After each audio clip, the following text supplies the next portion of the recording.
아이들 안녕. 오늘 우리는 이제 어떤 이야기를 할 것인지 선생님이 한번 말해주도록 할게.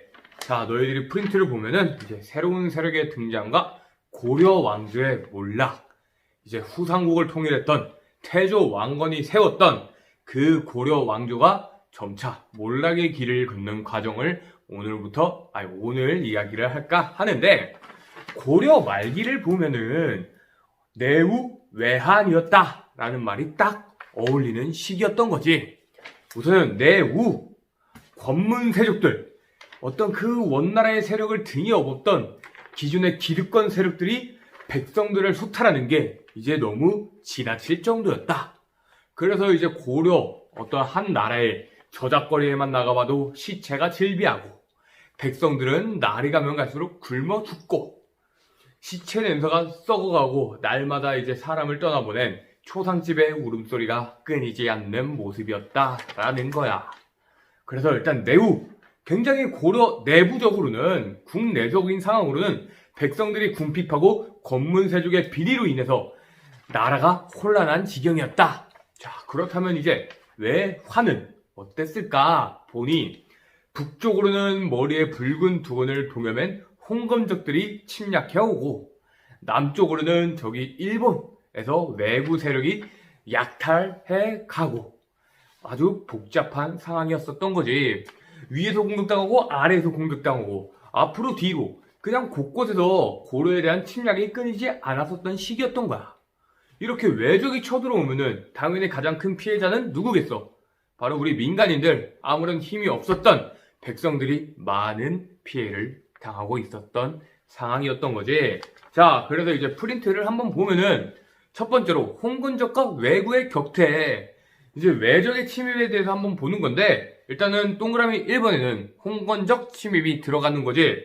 이들은 한족 출신으로 농민 반란군 세력이었다고 해. 그러나 점차 원나라가 쇠퇴해 가자 더 이상 이 상황을 두고 볼 수 없었던 한족 세력은 나라를 뒤집어 보자 머리에 붉은 두건을 동여매고 반란을 일으켰던 거지. 그러자 원나라 군대가 이들을 토벌하기 위해서 홍건적들을 격퇴해 나가자 홍건적들은 원나라 군사한테 쫓겨 고려 영토까지 침입하기 시작했었던 거야. 그러자 홍건적의 세력이 날이 가면 갈수록 강성해지자 고려의 수도인 개경까지 함락 위기에 처했고, 그 당시의 왕이었던 공민왕은 자신의 아내인 노국대장 공주와 안동으로 피난을 갔었던 거고, 안동에서 노국대장 공주가 부녀자들의 등을 밟고 갔었던 그곳이 바로 오늘날 노다리 밟기 행사가 되었다라는 거 저번 시간에 이야기했었지. 그렇게 홍건적들이 쳐들어오자 이 사람들 당연히 이들을 격퇴할 사람이 있어야겠지. 이들을 격퇴해 나가면서 백성들의 신망을 얻었던 인물들이 있었으니, 여기 프린트를 보면은 정세운, 그리고 황금보기를 돌같이 알아 최영장군, 그 다음에 150m 밖에서 화살을 쏘아 적장에 투구끈을 맞춰 떨어뜨릴 정도로 활솜씨가 뛰어났었던 태조 이성계 장군이 신흥 무인 세력으로 등장하기 시작했던 거야. 이들은 굉장히 어마어마한 활약을 내세우면서 백성들로부터 많은 지지를 받기 시작했던 거지. 저 외적의 침입을 고려 왕실에서도 아무것도 못했던 저 외적들을 이 사람들이 처치해주니 얼마나 고맙지 않은 분들일 수 있지 않은가라고. 자, 그러면서 이제 두 번째로 외구의 침입도 보는데, 이제 외놈들 일본 땅에 있었던 그 외구 해적들이 날이 가면 갈수록 이제 약탈하러 우리나라 한반도 땅을 막 지들이 무턱대고 밟는 거야. 그런 과정 속에서 강화도가 약탈되기도 하고 수도인 개경을 위협할 지경까지 이르렀다고 해. 그리고 일단 외구들이 이렇게 해적선을 타고 바다를 드나들잖아. 그러자 고려 왕실에 갔던 세금, 그 세금 중에서도 해로를 통해서 전달하던 세금 운반선이 습격당하면서 세금을 징수하는데도 많은 어려움을 받았었다고 한다라는 거. 그래서 너희들이 이것도 잘 기억해주고, 그 결과 세금을 못 걷으면 당연히 국가 재정이 어려워진다라는 상황까지 너희가 알아주면서, 이때 당시에 최영과 이성계는 육지에 상륙한 왜구를 토벌했다고 해. 그와 동시에 당시에 최무선이라는 사람이 화통도감을 설치하고 화포를 제작하면서 외부의 그 해적선들을 이제 대포로 가지고 격퇴시켰다라는 거. 그리고 진포 대첩을 너희들이 기억해줬으면 하는 게, 이제 우리나라의 화포를 이용해서 외선들과 한바탕 다이다이를 땄는데, 바로 그때 우리가 외선을 아주 많은 분량의 배를 격침시켰다라고 해서 진포 대첩에서 승리를 거두었다는 사실, 너희들이 기억해주면 좋을 것 같고, 그와 동시에 어떤 박이라는 장구를 동원하여 외부의 근거지였던, 우리 바퀴벌레들 잡을 때도 바퀴벌레 굴 같은 거 있지? 개미집. 바로 그 근거지였던 스시마 섬을 토벌했다라는 거. 그래서 고려가 이제 당하지만 않고, 홍건적과 외부, 이렇게 외부로부터 쳐들어오는 침략 세력들을 격퇴해 나갔다라는 거 기억해주면 좋을 것 같아. 이 과정 속에서 이성계와 최영 같은 신흥 무인 세력들, 이제 무신정변 이후에 어떤 무신들이 잠깐 웅크려들었다가 외적들을 처단하는 과정 속에서 새롭게 등장한 무인 세력들이 있었다라는 거 기억해주면 좋을 것 같아. 그래서 백성들이 이 당시에 신흥 무인 세력에 대한 지지도가 아주 높았다고 하는 거야. 자, 그러면서 신흥 무인 세력, 일종의 칼이지. 칼. 권력을 휘두르는 칼, 힘을 쓰는 사람들. 그리고 이제부터 고려 왕조가 멸망의 길을 걷게 된 이야기를 할까 해. 너희들 혹시 정도전이라고 들어봤어? 혹시 육룡이 나르샤 본 적 있나? 옛날에 SBS에서 했던 드라마. 바로 그 육룡이 나르샤와 관련된 내용이 오늘 지금 선생님이 이야기하려는 내용이야. 잘 들어봐.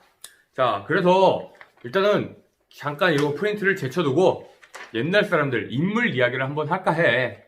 우리가 이제 고려 말기 때 외부로부터 성리학을 받아들였는데, 그 성리학을 받아들인 사람들 중에서는 정몽주도 있었고 정도전도 있었다고 한다. 너희들 원래 정몽주와 정도전이 굉장히 원수지간으로 알았을 텐데, 그 둘은 굉장히 친했었대. 정몽주는 정도전의 선배였었고, 그리고 그 정몽주는 이성계와 어릴 때부터 벗이었다고 해.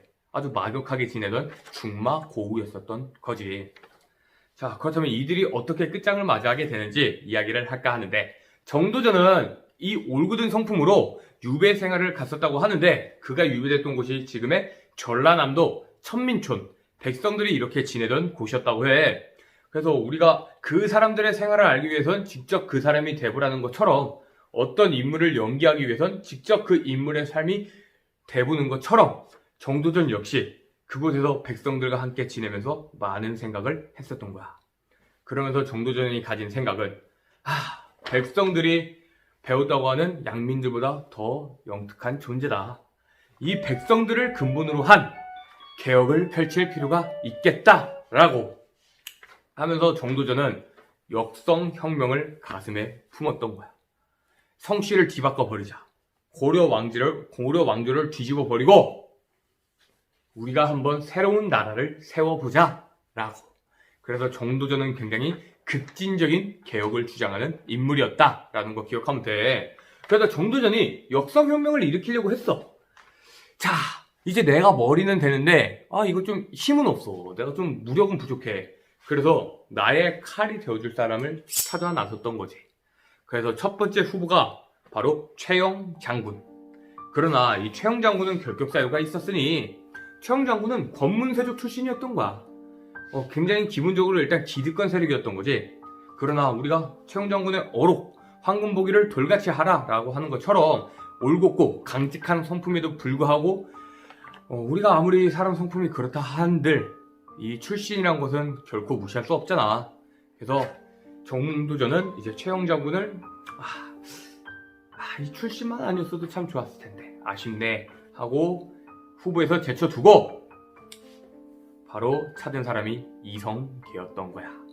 그래서 이성계한테 가가지고 우리가 한번 나라를 뒤집어 보자 라고 이야기를 했었던 거고, 이성계 역시 정도전과 손을 잡고 어떻게든 이 고려를 뒤집어 엎어서 새로운 나라를 세울 생각을 품었던 거지. 자, 그렇다면 이제 우리가 한번 정도전으로 대변되었던, 정몽주로 대변되었던 새로운 세력, 바로 신진사대부에 대해서 이야기를 해볼까 해. 자, 신진사대부는 우선 기본적으로 대부분 지방의 향리나 학을 관리했었던 거야. 자수성가했던 사람들이지. 당시 고려 왕조에서 고려라는 나라에서 기득권을 차지했던 사람들은 권문세족, 기본적으로 부모 잘 만났던 그런 사람들이었는데 이 신진사대부들은 자신들이 열심히 공부해가지고 과거에 급제해서 중앙 관직에 올라온 사람들이 바로 신진사대부였던 거야. 이제 정정당당하게 시험을 쳐가지고 관직에 올랐던 거지. 그러면서 이들의 사상은 우리가 이제 고려 시대 때 몽골의 간섭, 원나라의 간섭을 받게 되면서 원과 교류를 했고 그 당시 외부로부터 성리학을 받아들였다고 해. 이 성리학이란 무엇이냐? 인간의 심성과 우주가 돌아가는 원리를 탐구하는 아주 철학적인 학문이었다라는 거. 나도 뭐가 뭔지 모르겠어. 뭐 인간의 심성이 그냥 자기 꼴린 대로 사는 거 아닌가? 우주도 그냥 다 자연이 돌아가는 대로 돌아가는 건데. 아무튼 그런 우주의 원리를 탐구하는 학문이었다는 거 기억하면서 신진사대부들의 기본 사상, 기본적인 마인드는 바로 이 성리학이었다는 거 너희들 잘 기억해주면 좋을 것 같고, 자, 이들은 공민왕이 개혁 시도를 했다고 했었잖아. 공민왕이 개혁을 하는 과정에서 새로운 세력을 만들어 나갔다고 해. 그러면서 이제 권문세족들, 어떤 굉장히 위세를 떨치고 백성들을 수탈하고 착취했던 그 권문세족의 비리를 비판하고, 당시에 이제 불교 역시 무엇이든 간에 권력이 한 곳에 오래 있으면 썩기 마련이야. 물도 한 곳에 오래 고여 있으면 썩기 마련이듯이 불교의 폐단 역시 비판했다고 한다. 그러면서 이 나라를 통치하려면은 더 이상 과거에 막 그런 구태에 연연해서는 안 되고 새로운 국가의 운영은 유교, 바로 충을 중시하는, 효를 중시하던 유교적인 원칙을 따라야 한다라고 이야기를 했어. 그래서 국가 운영은 유교적인 원칙에 따라야 한다라고 이야기를 했고, 신진사대부의 중시 인물로는 그 이색이라는 사람과 정몽주 그리고 정도전이었는데, 정몽주와 정도전의 이야기를 해볼까 해. 우선 정몽주는 온건개혁파였어. 온건개혁파. 고려를 완전히 뒤집어 엎자는 게 아니라 아직 고려에는 신라 같은 희망이 남아있다. 지금이라도 개혁을 펼친다면, 합리적으로 개혁을 한다면 고려에도 희망은 있을지언니 우리가 여기서 다시 한번 조금씩 뜯어 고쳐보자 라고 주장했던 사람들이야. 그래서 정몽주는 고려를 저버리지 않고 지금의 나라를 유지하면서 차츰 점진적으로 개혁을 하자라고 했던 온건개혁파였고, 이에 반해 정도전은 급진개혁을 주장했던 거지. 고려는 이미 나라의 운이 다했다. 국운이 쇠했으니 왕조를 뒤집어버리고 새로운 왕조를 세우는 것이야말로 지금 이 도탄에 빠진 백성들을 구원해내는 유일한 방법이다 라고 하면서 급진적인 개혁을 주장했던 사람이었지. 그래서 온건파 사대부였던 대표적인 인물은 이색, 정몽주, 길제, 그리고 급진파 사대부였던 사람들은 정도전과 조준이었던 거야. 자, 그래서 이 온건파와 급진파 사이에 미묘한 긴장의 끈이 끊이질 않았으니 당장이라도 죽일까 말까 이렇게 서로 간의 대립과 갈등이 끊이지 않았던 상황이었던 거야. 그러나 이 미묘한 냉전 관계를 종식시켰던 인물이 있었으니 바로 이성계의 다섯째 아들 이방원이었었던 거지. 그래서 육룡이 나르샤에서 유아인이 맡았던 역할이 바로 이방원이었지.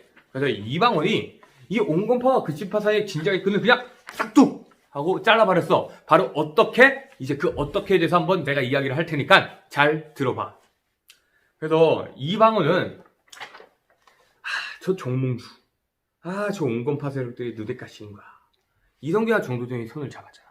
그래서 이방원이 아버지인 이성계한테 가. 아버지, 정몽주 제거합시다. 저 사람 째끼고 우리가 나라를 새로 세웁시다. 그러자 이성계는 그 말을 듣자 불같이 화를 냈던 거야. 야! 너가 아무리 내 아들이어도 할 말이 있고 안 할 말이 있지. 어떻게 아버지의 오랜 버시자 내 중마고였던 친구인 바로 정몽주를 너가 감히 그런 생각을 하느냐? 라고 극대노했던 거야. 그래서 이방원은 이제 잠시 깨깅 하면서 물러섰던 거였는데, 바로 이 이방원이라는 인물에 대해서도 한번 이야기를 해볼까 해. 이성계의 아들 중에서는 유일하게 문과 시험에 급제했던 인물이었고, 카리스마, 그 카리스마를 기본적으로 타고났던 사람이었던 거지. 문과 무를 겸비한 아주 완벽한 엄친아 그 자체였던 건데, 그러던 중 이방원님께서 정몽주를 제거할 기회만 노리던 중 이성계가 사냥을 나섰다가 말에서 떨어지는 사고를 당했다고 해. 이 낙마 사고를 당하고 이렇게 골골골골 앓으면서 누워있자 오히려 반대로 정몽주를 비롯한 온건 세력한테 기회가 찾아왔던 거지. 정몽주는 얼마든지 기회가 있었어. 세금이야말로 이성계와 정두전을 제거할 기회였다. 그러나 정몽주 이 사람 역시 비범한 사람이었던 건가 봐. 그 기회를 잡지 않고 혼자 혀를 단신으로 이성계한테 병문안을 갔다고 해. 그래서 병문안을 가던 중에 있었던 다리가 있는데 그 다리의 이름이 바로 선주교. 그 다리에서 이방원과 만났다고 한다. 그래서 인사를 하고 정몽주가 이방원을 지나치려던 찰나에 이방원이 정몽주의 손을 탁 잡으면서 고백했다고 해. 고백이 아니라 바로 이 시를 읊었던 거지. 하여가 이런들 어떠하며 저런들 어떠하리 만수단 덩쿨이 얼기절기 설켜있는데 우리도 이 한평생 한번 너나 할 거 없이 즐겨보자 라는 식으로 정몽주를 마지막으로 포섭했던 거지. 그러자 정몽주가 이제 이에 대응하는 시를 뱉었던 거야. 그러니까 이 두 분이서 이 선주께서 랩 배틀을 떴던 거지. 일종의 서로 디스전을 한 거야. 쇼미더머니 막 드랍 더 빛 해가지고 정두전은 이런들 어떠하며 저런들 어떠하리 넌 못 지나간다. 네 박자 비트에 이렇게 비트를 쪼갰던 거고 정몽주는 이에 답가를 바로 뱉었던 거지. 리슨 잘 들어봐. 지금부터 내가 너의 말에 조목조목 반박을 해볼게. 난 지금부터 너희들과 같은 길을 갈 생각이 없어. 이 몸이 죽고 죽어 100번 고쳐 죽어 100골이 진토되어 넋이라도 있고 없고 내 몸이 해골이 될지언정 니들과 나는 같은 길을 걸을 생각이 없으니까 네 꼴린 대로 해봐라 라고.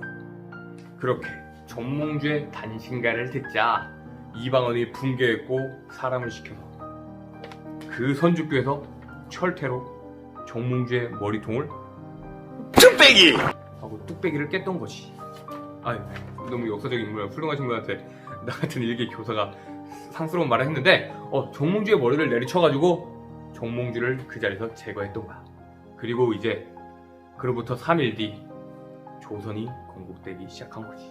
자, 이렇게 한번 선생님과 고려 말기 그리고 이제 조선의 건국이 되면서 그 과정에 있었던 어떤 정치 세력들 간의 싸움에 대해서 한번 이야기를 해봤는데 일단 오늘 너희들이 가장 중요한 거는 프린트 빈칸을 채우는 게 중요하고 조선의 건국에 대해서는 다음 시간에 이성계의 위화도 해군 이야기하면서 더 자세하게 다뤄볼 테니까 다들 수업 잘 듣고 온라인 클래스 밀리지 말고 학교에서 다시 만나도록 하자고. 모두 고생했어. 안녕히 계세요, 여러분.